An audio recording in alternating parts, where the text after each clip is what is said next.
Yeah, so nào sẽ dưới địa sáng ơi dục gió về đèn muốn chẳng ôi lại tôi chúa về đốt nà cho hùng yêu phun soi đồ xa lê mà chỉ nói ô toàn phải có về tin sẽ về tổng cu nghĩa soi tài thảo ye đồ xa lê chỉ sáng ô chỉ khen thảo tình toàn pháp thiên nhẹ mượn ơi số xảy ra ô cùng rồi lại pin yeah vua về tu nhìn nhẹ thế ơi chiều tài chim lo ba vì na em he luôn lấy tu về yang em ơi chim na toàn toàn thấy yang he na tiền he luôn lấy hiểu rồi tình sang nhé thảo chiếm ăn đi hà tô xuân thái ô chiều gia lê tình sang ngà quê luôn ơi dù nà xem sáng bè lè em hello nó hiểu ra hiểu tài là sao mấy phiêu ơi chiều tài lộc lỗ ngài con nhuận ôi yêu chia vì chẳng hay xuân ơi bị thảo về lệ hè mà lót quạt ô nhìn lót quạt cao càng quê hiểu ơi điều na điểm giờ ơi ba bi na châu ba về na châu hello kiếm chi phú khoe ê ơi pin vừa vì mà xem rất đỡ hẹn che phi mê yên chiều chiều tháo đáp địa vì na và mà kín nụ nô yên hê kiếm chi về dịp quê phải chi na cùng châu chiếu thảo ba nụ em tỏ chân mê trái hải tô xin nghĩa ơi kiên sao thế địa na đàm ôm hộ em tìm đồ mê có món xa nhàn chiếu ơi ý tổ tao cam hê lô pin sang về yam yam cùng vừa chúa đi giáo cả na cùng dân quen ô chiều thế lệ tin người hiện tại nào phải phèn về đến sẽ pha na nhẹ liam phui về qua chờ sẽ phải chiến ơi nam tài sẽ chủ chiếu về na su tin hồn phố mong quyo sẽ lấy tỏ tiền Giêsu các béo hèn tông nhạc.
Thank you for brothers and sisters, everyone who are coming today to join us to celebrate the birth of Jesus Christ.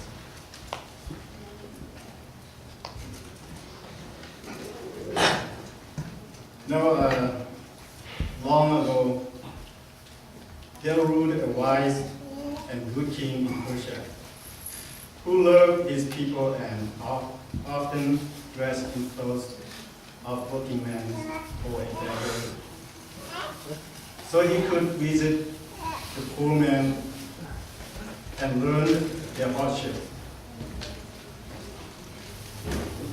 One time he went to visit a country man, a poor man who was eating a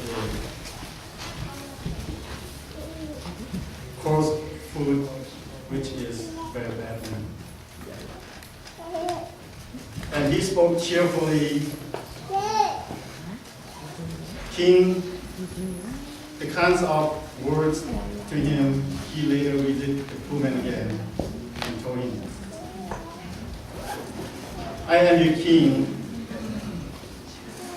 The king thought the man would surely ask for some gift of favor, but he didn't. Instead, he said, "You left your palace and your glory to visit me in this dark and dirty place.